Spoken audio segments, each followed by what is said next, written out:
My name is Teresa Maggart, and I run for Sergeant Brandon Maggart. Brandon and I met when we worked together, actually, when I was in college, and we worked at Pizza Hut together. We didn't date while we worked together, but yeah, so he was kind of immature at the time and didn't really want to date him or anything, but he quickly grew into a family man, and he was just over the moon when we found out we were pregnant and we were going to have Blake. And I remember his second deployment, that's all he talked about was Blake was getting old enough he could teach him to do stuff. He wanted to teach him fishing and sports, and he just couldn't wait to come home and do the things that a father does with their son. Hey buddy, it's Daddy. Just thought I'd come in and read you a little book, good night story, so make sure Mommy gets you a chocolate milk. Brandon was killed August 22nd. Blake's birthday is August 23rd. We always went home for Blake's birthday so we could be with Brandon's family, we could be with my family. And Brandon was going to be on Skype that day for Blake's birthday.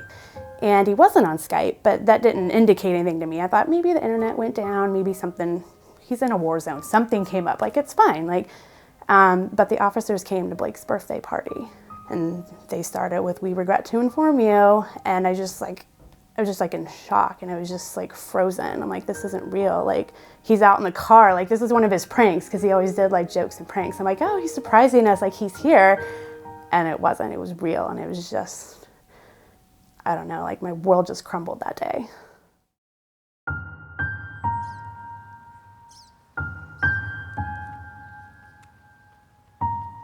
I'm Denny Bernardy. I run for my uncle, Alfred Bernardy.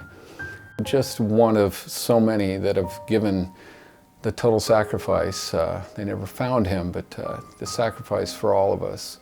And to be able to carry a flag and to run and remember him is powerful, and it's good for my soul.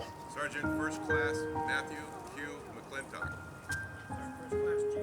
My first Saturday, I heard the names being called out, and it kind of tugged at my heart a little bit, hearing spouses calling out their husbands' names, mothers calling out their sons.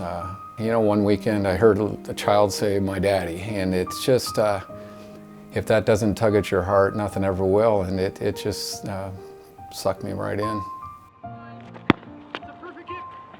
Denny and Blake just honestly had an instant bond. Like, there's no way to explain it. He said hi to Blake, and Blake just opened up to him, and Blake didn't open up to a lot of people. Captain John L. Hellett III. Blake puts the flags out with me every Saturday, and we get out there, and he brings his football with him usually, because when we're done with the flags we toss it around, but we have a routine. Blake always takes his daddy's flag, and I take all the others, and we go down and place them. If one's not straight, he goes back and straightens it out. He's learned all the rules about the flag and how we honor it.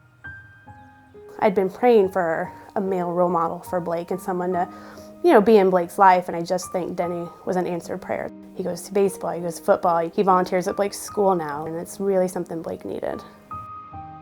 We just became good buds. We share a chocolate milk together, we hang together, and I think he'll have these memories forever, so it's good. I know I will.